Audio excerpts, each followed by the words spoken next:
Queridos irmãos e irmãs, vamos meditar na liturgia da missa do dia do Natal. Na realidade, a solenidade do Natal se celebra em 3 liturgias. Ontem, na noite, celebrávamos a missa da noite, a missa da vigília, a qual eu publiquei aqui no canal do YouTube. Temos a missa da aurora, que se celebra logo ao amanhecer, que dizemos que é a liturgia da madrugada. E celebramos a terceira liturgia, que é a missa do dia, é a qual nós vamos meditar agora neste vídeo.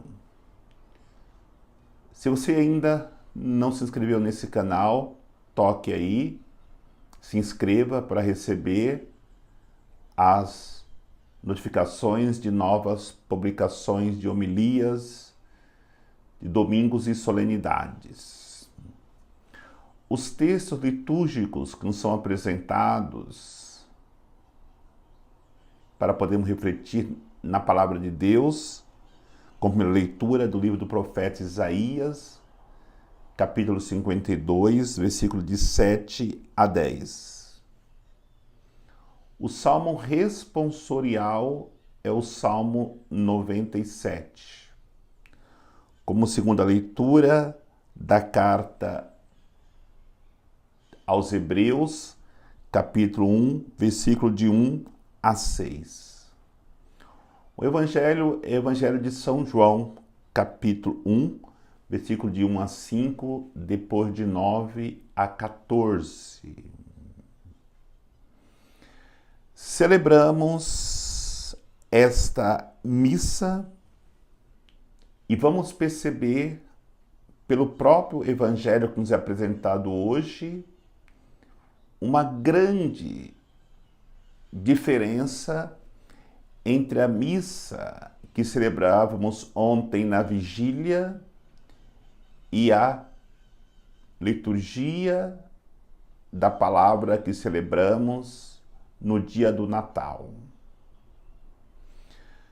Ontem celebrávamos a profunda pequenez do menino Jesus, porque Deus quis se fazer pequeno para se revelar à humanidade, para se revelar a cada um de nós. No Evangelho de hoje, na liturgia de hoje, vamos perceber a profunda grandeza de Deus. E esta é a intenção da liturgia do Natal, da encarnação. Primeiro, mostrar que Deus se faz muito pequeno. Ele se iguala a nós. E depois mostra que esse Deus que se faz pequeno é infinitamente grande e poderoso. Caminhando pela liturgia da palavra, a partir da primeira leitura do livro do profeta Isaías, percebemos as batalhas que o povo de Israel enfrentava. A Babilônia invade o território de Israel, leva toda a riqueza para a Babilônia, como também os jovens, as mulheres, e matam muitos. E os que restaram os babilônios levaram para se tornarem escravos. E lá na Babilônia, eles se questionam: por que nós chegamos a esta situação? Por que estamos aqui trabalhando na lavoura dos outros como escravos? Por que Deus permitiu que isso acontecesse? Até que aparece o profeta Isaías, apresentando ao povo essa perspectiva messiânica da chegada daquele que seria o Messias, o Salvador, o Libertador. E apresenta uma alegoria, como o sentinela olha e vê o povo voltando do cativeiro, com muita alegria, com muita gratidão, porque os dias de escravidão, de cativeiro, haviam terminado. E até canta: como são belos os pés dos mensageiros que anunciam a paz. São os mensageiros anunciando que o fim da escravidão terminou. Essa alegoria serviu para o povo que pouco tempo depois saíram do cativeiro e voltaram para a sua pátria. Como serve para cada um de nós nos dias de hoje. Porque com o nascimento de Jesus, com o Natal, nós somos chamados a sairmos do cativeiro do pecado e voltarmos para a nossa pátria, que é Deus.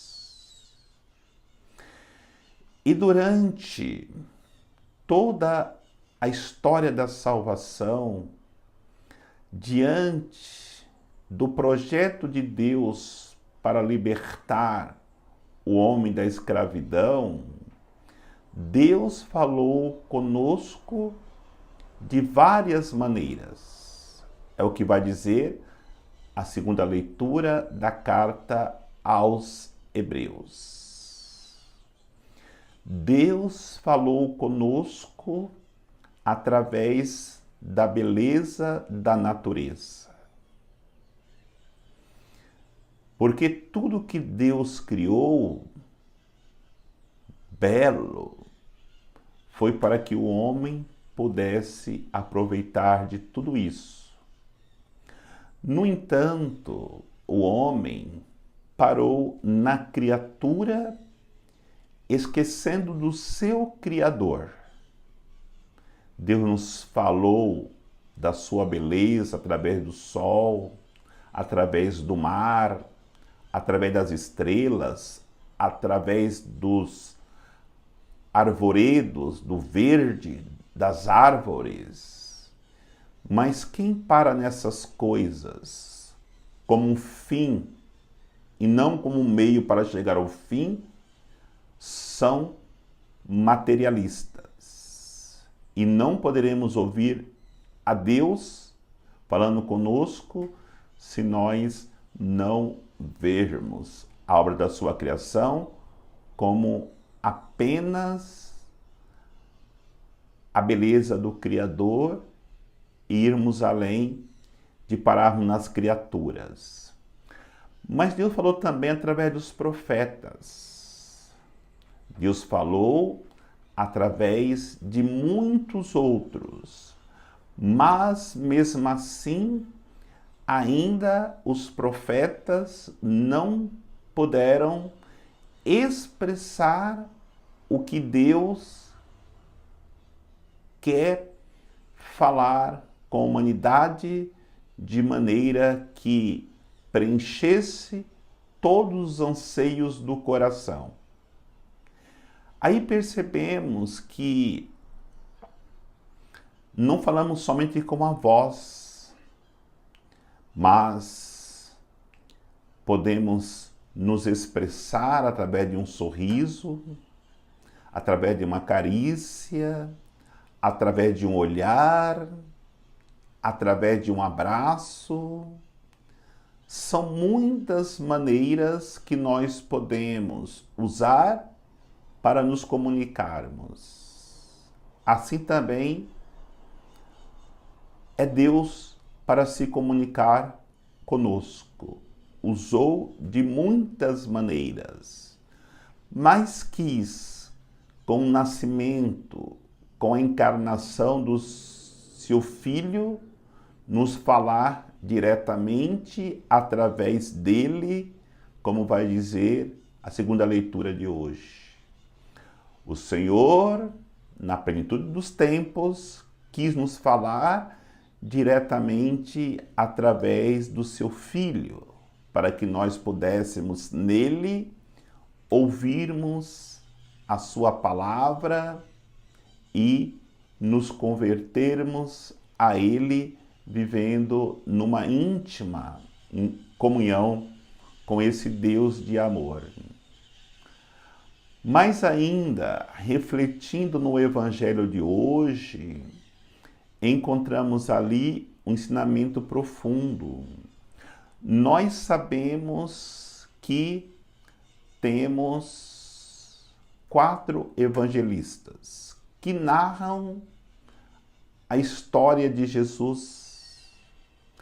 Quando lemos São Marcos, refletimos no Evangelho de São Marcos, ele começa lá com o nascimento de João Batista e o início da vida pública de Jesus.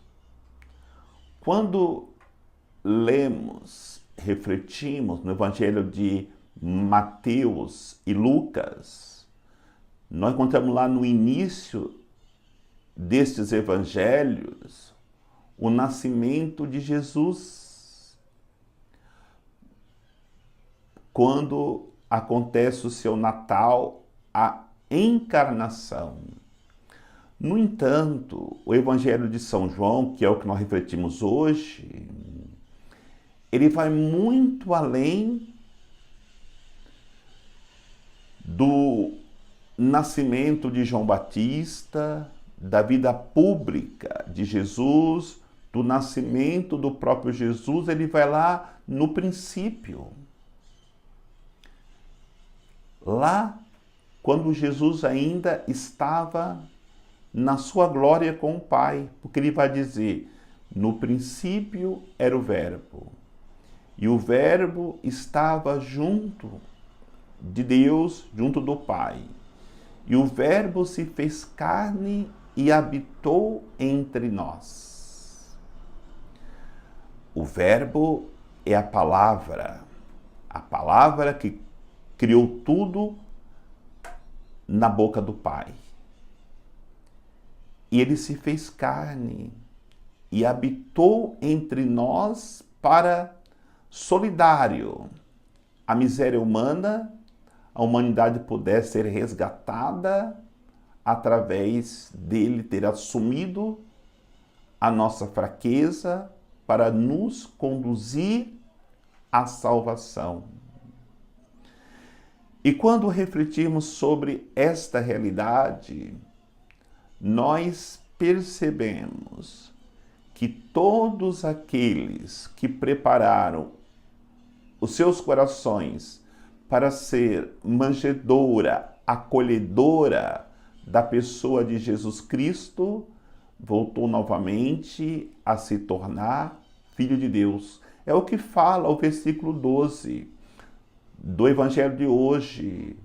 Todo aquele que creram receberam a graça de se tornarem filhos de Deus. No entanto, infelizmente, a luz nasceu, mas os homens preferiram as trevas do que a luz. Somos chamados, nesse dia de Natal, a deixar que a luz de Cristo resplandeça em nossas vidas, em nossas famílias, em nossas comunidades. E para que isso aconteça, nós precisamos, como os pastores, ouvirmos o chamado e nos dirigirmos a Belém. Como os magos, olharmos a estrela, que para nós hoje é o Espírito Santo que nos dirige, e irmos a Belém, para termos um encontro pessoal e profundo com Jesus Cristo e, consequentemente, caminharmos para a salvação eterna. Feliz Natal para todos, que Deus abençoe todos vocês que há muitos anos me acompanham aí no canal do YouTube e estão chegando agora também. Sejam bem-vindos, que possamos caminhar juntos neste ano e vamos começar a partir do dia 1º de janeiro para podermos servir cada vez melhor a Deus que nos chama à santidade de vida. Que o Senhor nos abençoe, em nome do Pai, do Filho e do Espírito Santo. Amém.